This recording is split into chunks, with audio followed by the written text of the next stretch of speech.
Thank you, God. Yes, God. Jesus. On this Lord today, we call your attention back. We're in a sermon series, and so we endeavored not to rush through the sermon series. 2 Timothy chapter 1, verses 1 through 7, and just for the sake of time, our focus is verse 7.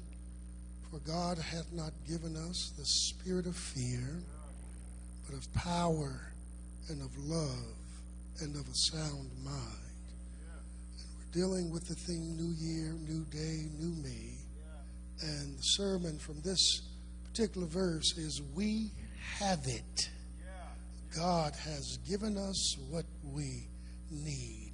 And just for those who may not have been with us on last week so that we can all be on the same page, we talked about the fact that Paul had a specific purpose in writing to Timothy, and it was to encourage him because he was to do the work of ministry in Ephesus. He was a young in age and also a young in leadership individual, and the church was dealing with some hard issues. The church is always dealing with hard issues. And if a church is a church at all, it cannot run away from hard issues. Yesterday, even as a part of our leadership workshop, Pastor Sublett spoke so masterfully during our luncheon, which is called the Dr. Jacqueline Fleming Hampton Black Church HIV, AIDS, and STI Awareness Luncheon, because we as a congregation will deal with the hard issues. Because you can run from stuff, you can run all the way to Texas, but it's still going to follow you wherever you go. We talked about the fact that Paul asserts his own confidence in Timothy. He reminds him of his wonderful legacy through his mother and grandmother. He also tells him that he's been set apart and anointed for the task at hand. But he also tells him that God has not given us the spirit of cowardice, that we are to be bold witnesses. And just as he tells Timothy what God has equipped him with, it is the very things that God has equipped us with. And we started this journey on last Sunday dealing with, for God has not given us the spirit of fear, but of power. And I'm going to finish power today because God has equipped each and every one of us with the spirit of power. I want you to look at your neighbor and tell him that God has given you the spirit of power. And we looked at power, the dunamis, even in the Greek text. We looked at it from the angle of a definition that our late bishop gave some years ago. He said that power is the ability to get things done. Power is the ability to get things done. But our focus, saints of God, is to deal with the question, how do we operate in the God-inspired ability to get things done? And so we talked about last week. We talked about the fact that you have to actually identify what needs to be done. And that, and so y'all talk back to me. Now, I know it's cold outside, but y'all, the choir, y'all going to miss all the football. We're going to go into 10 o'clock. Amen.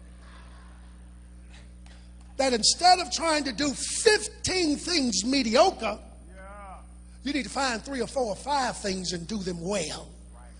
But identify the things that are most important. Also, how do we get things done? We have to possess a mind to work. I was told by some of the staff at TSU that they had used Nehemiah 4 and 6 all week long. They tell the folks, do you have a mind to work? Because you will never get anything done if you do not have a mind to work. And then we talked about that a mind to work doesn't mind getting dirty. It does what absolutely must be done. It does not look for outside applause. It anticipates difficulty. It has an unyielding and an unapologetic determination to achieve. And it also welcomes convenient inconveniences. Saints of God, I'll tell you, in my own transparency, I think it was Thursday, I went to the Kroger's right up here on Clarksville Highway. I had 10 minutes to get done what I needed to do so I could get back to the church for an appointment. I had 10 minutes. Somebody say 10 minutes. I drove in the lot, got out of the car, and there was a young man. And he said, "Sir, can you give me a boost?" I was walking in the Kroger's. I had 10 minutes. And talking to him, I only had 8 minutes. I replied, because it was the truth. I said, "You know, sir, I don't have any jumper cables," because I didn't. He said, "I got some."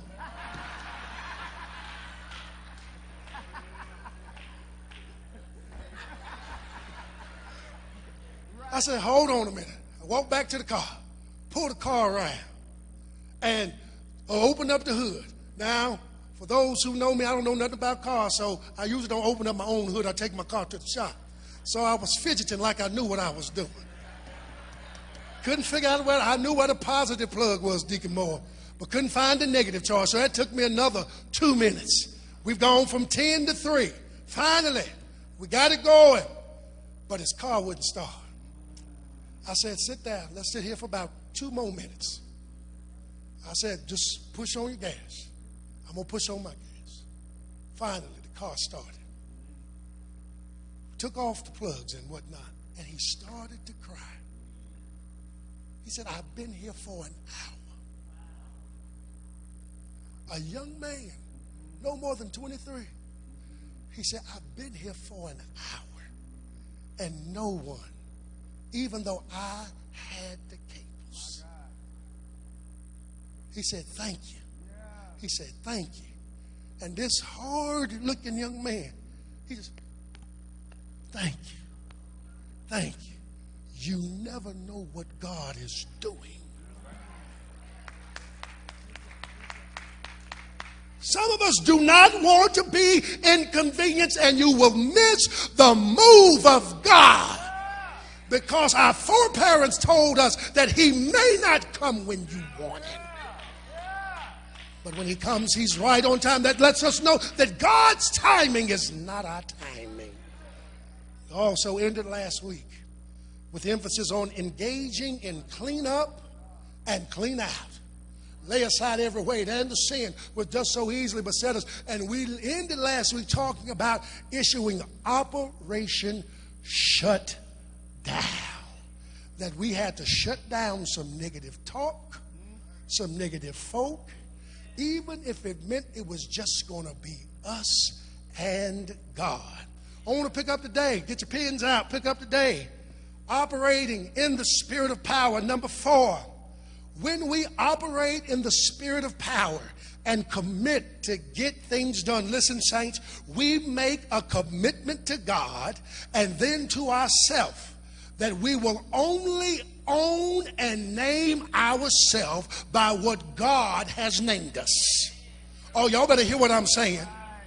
But we will only own and name ourselves by what God has named us. See, some of the problem for us is that we have conversations with ourselves that are low rate, and then we down ourselves. I even had to check my own self. I said, "You just silly. You shouldn't have made that mistake." You know what? Stop owning stuff that God doesn't own about us. What are you talking about? Psalm 139:14 puts it like this.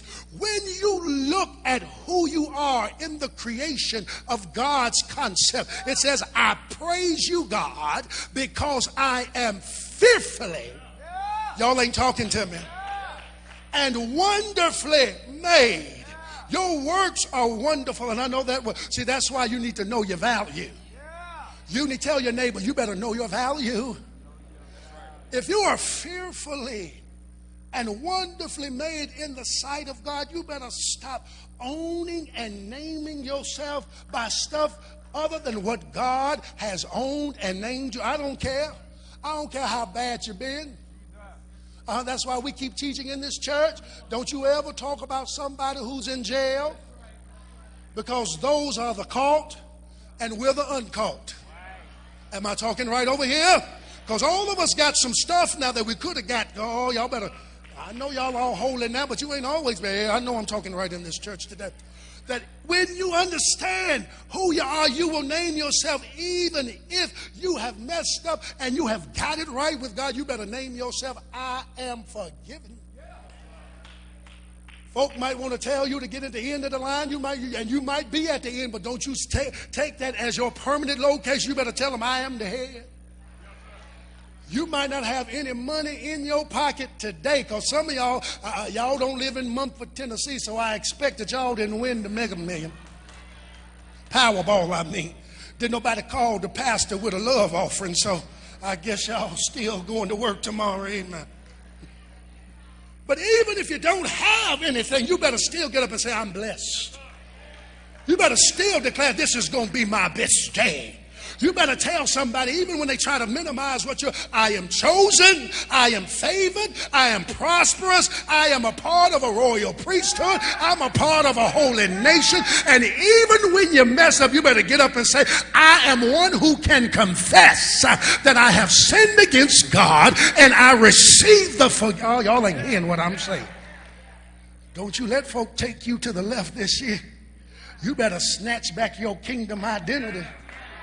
And you better boldly declare. See, that's what we got going on now. He said he didn't give us a spirit of cowardice, but some of us will not declare who we are in the eyes of God. And I don't know about anybody else. I am a representative of the righteousness of God because I have been purchased by his blood.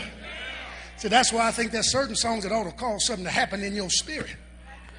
Every time you hear the song, the blood that Jesus shed for me way back on Calvary, the blood that gives me strength from day to day, it will never lose its power. Why? Because some of us have been on the mountain. Thank God that it reaches to the highest mountain. How many folks have been in the valley and it flows? See, every now and again you need to think about the precious price of the blood. Name yourself only by what God has named you. Secondly, or in the fifth place, as we move, adding them all together, write your mission statement and plan specifically around your mission.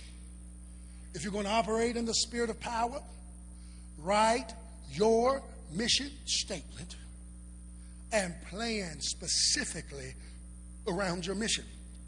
Because see, many of us, we take text and verses and they become catchy, but we really don't understand the depth. Back at 2:2, folks have sung songs about it, and the Lord answered me and said, write the vision. Now look, you can't write nothing you don't have. Let me just repeat that one. You cannot write anything that you do not have. If you have not sat down, spent time in the presence of the Holy God to show you what it is concerning your vision, your mission, your plan, then you don't have anything to write, because it also says make it plain. And see, the whole concept of making it plain means you got to get into the detail of the thing. So you just can't have some obscure mission. You got to get specific and detailed, even to the fact where you say, as I listened to Reverend Core, and I put this in the year 2016, I purpose myself to maximize my potential and bring about a desired turnaround in my health. But here it is. You got to plan around that mission. She said, read the food labels. Amen. See, some of y'all getting quiet because y'all don't like folk to mess over in your food business. You wanted her to say, eat all the bacon.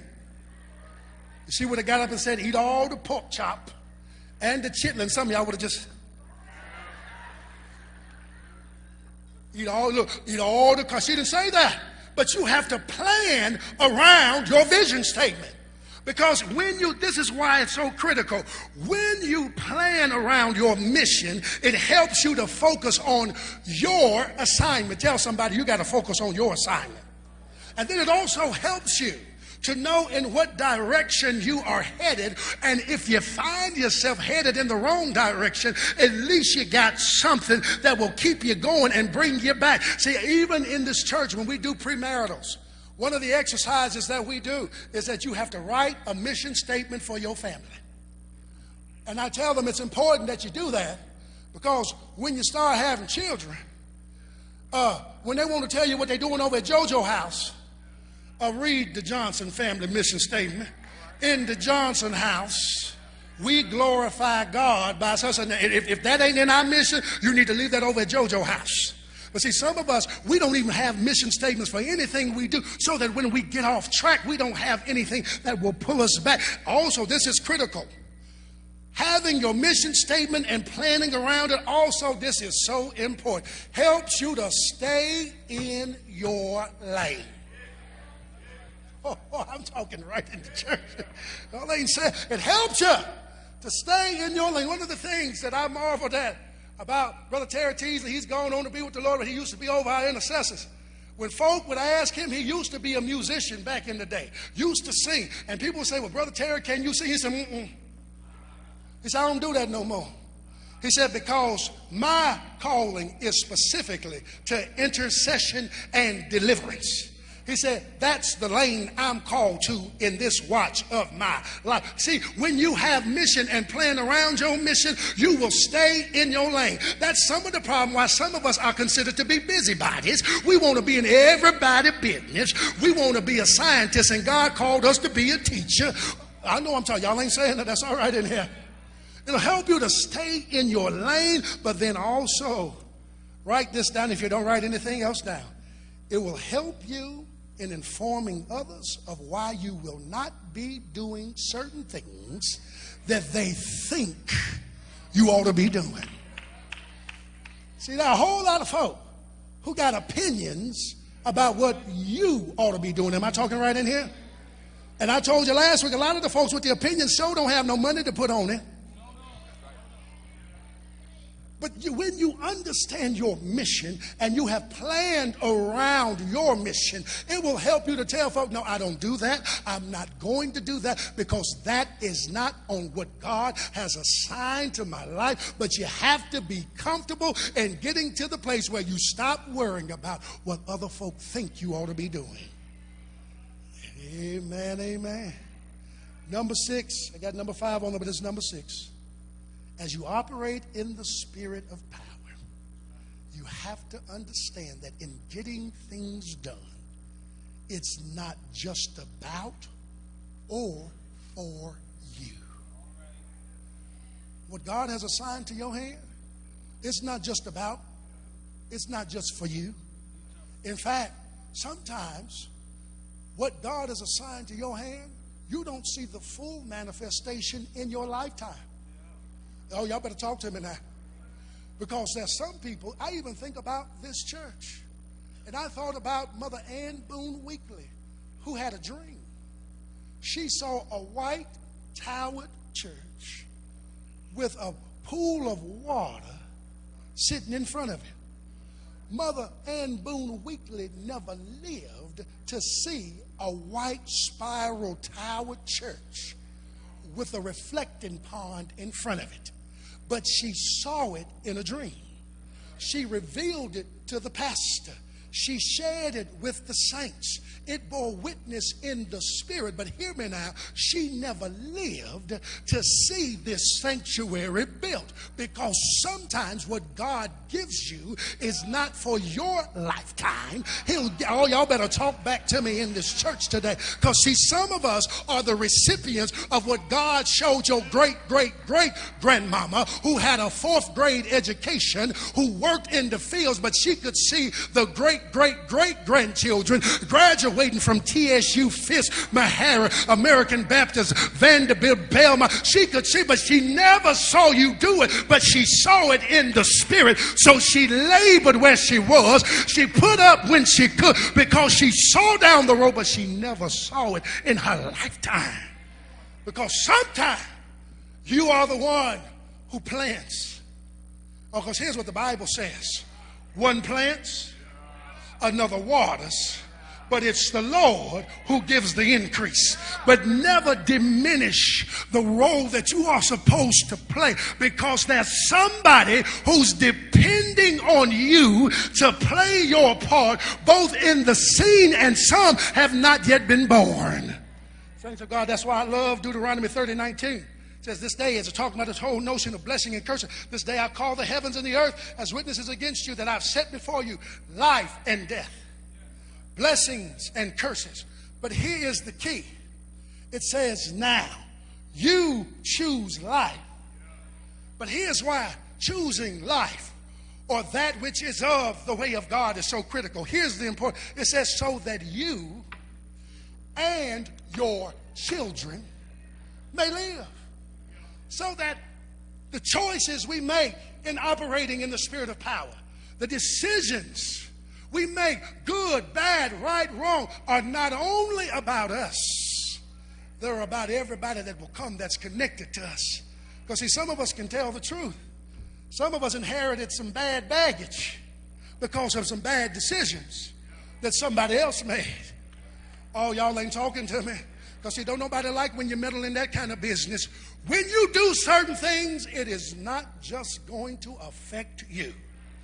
There's some parents who sit under the sound of my voice who know what it's like to carry the burden and the tears that have come because your children made choices that just didn't affect them. It affected you. It affected your mind. It affected your wallet. It affected how many folk know what I'm talking about in here? Because there are things in this life you have to remember. And even when you are walking on your purpose, you need to understand that it's not just about you. I think about Dr. King as we celebrate his King holiday weekend. Dr. King understood that it was not just about him. I was re-listening even last night to his final message at the Mason Temple of the Church of God in Christ in Memphis, Tennessee. See, some folks have allowed historians to strip away his radical identity. Dr. King sat there and he railed against bad economics. And he told us that if we were really going to make some headway, you got to hit them in the pocketbook. See, some of us, we forget. That's why we went and spent all the money that we did at Christmas, because we forgot that if you really want to make a dent somewhere, you better hit folk in the economy. Y'all better talk to me, Temple. But he also understood, because as I listened to those last prophetic words, Dr. Anderson, and you see, some of us have minimized what he said. He said, like all of us, I like to live a long life.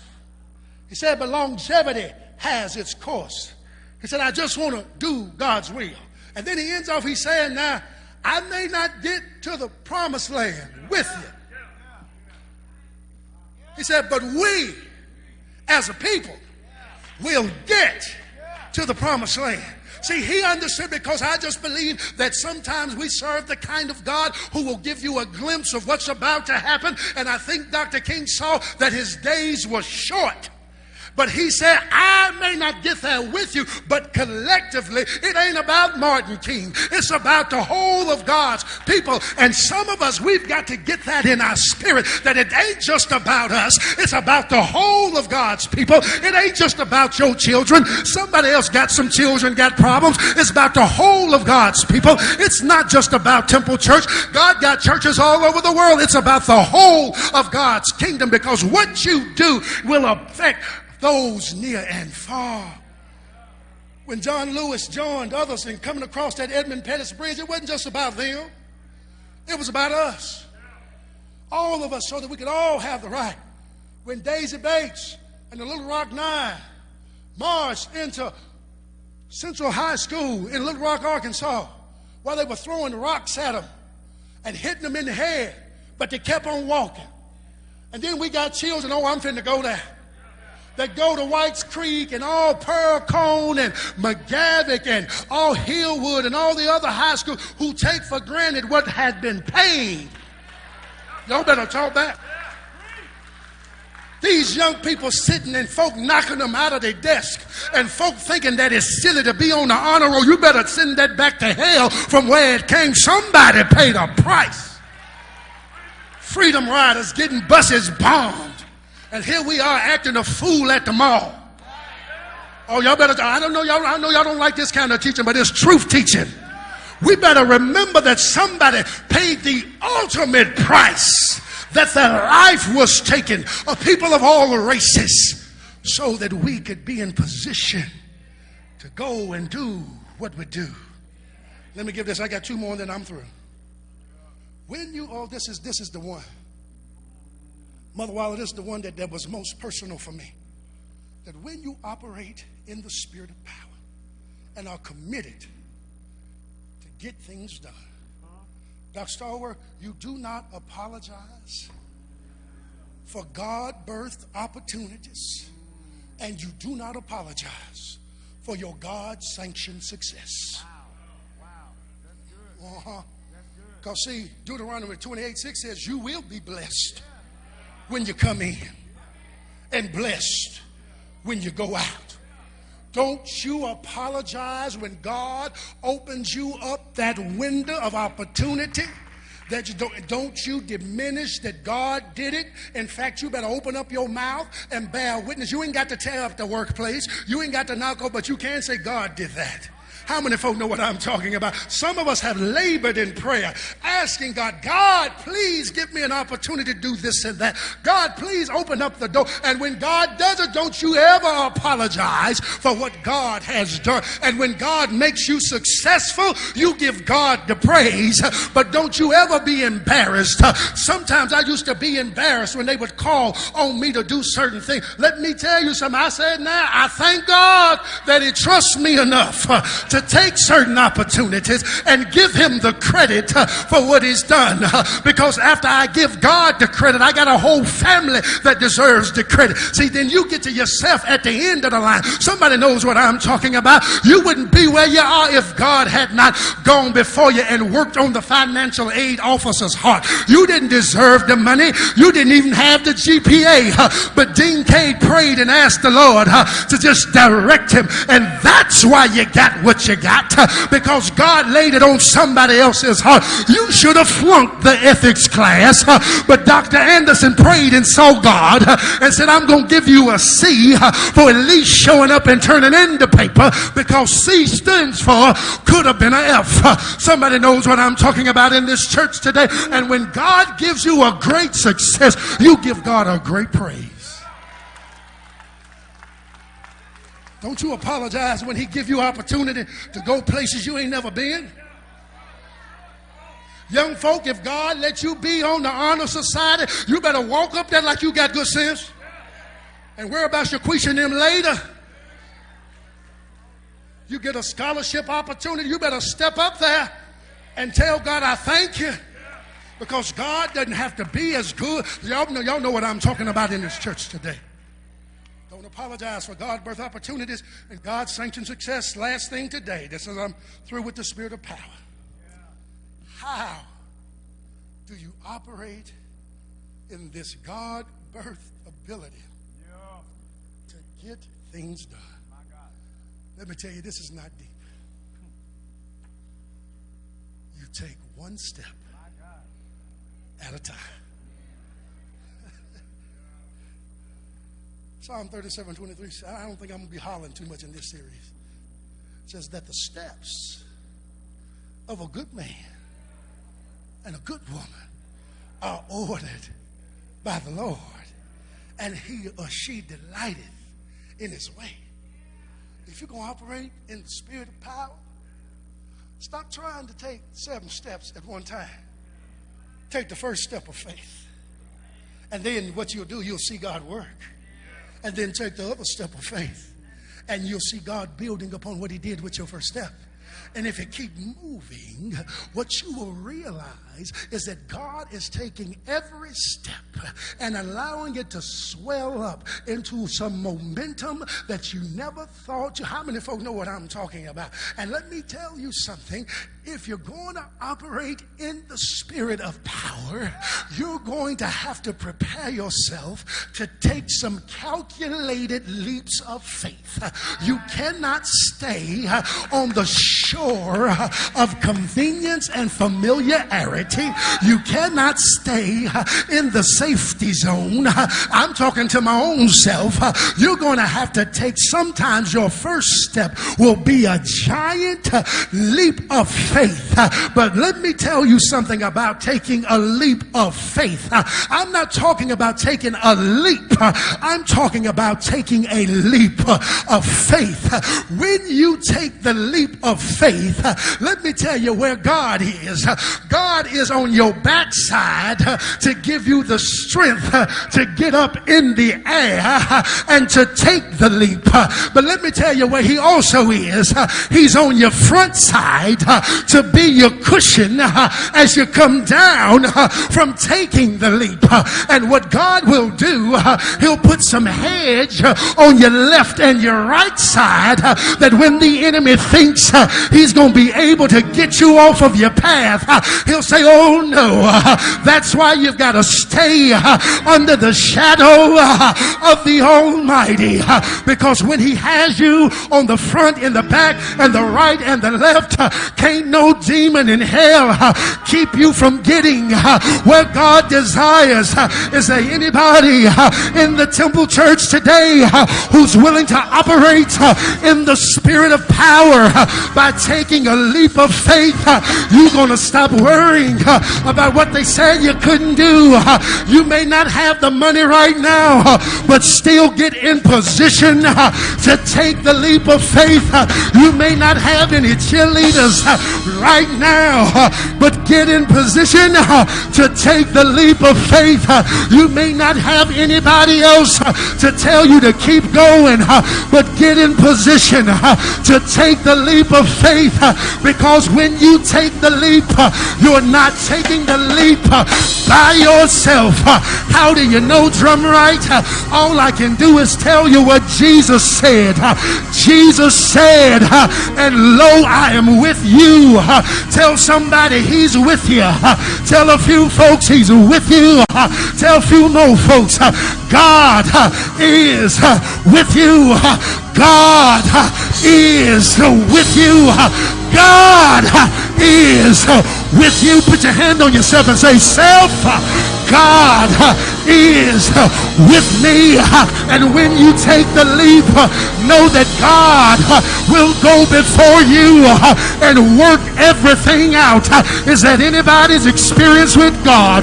You were worried how it was going to be worked out, but what you found out was the very thing you were worried about, God had already taken care of it, because he will do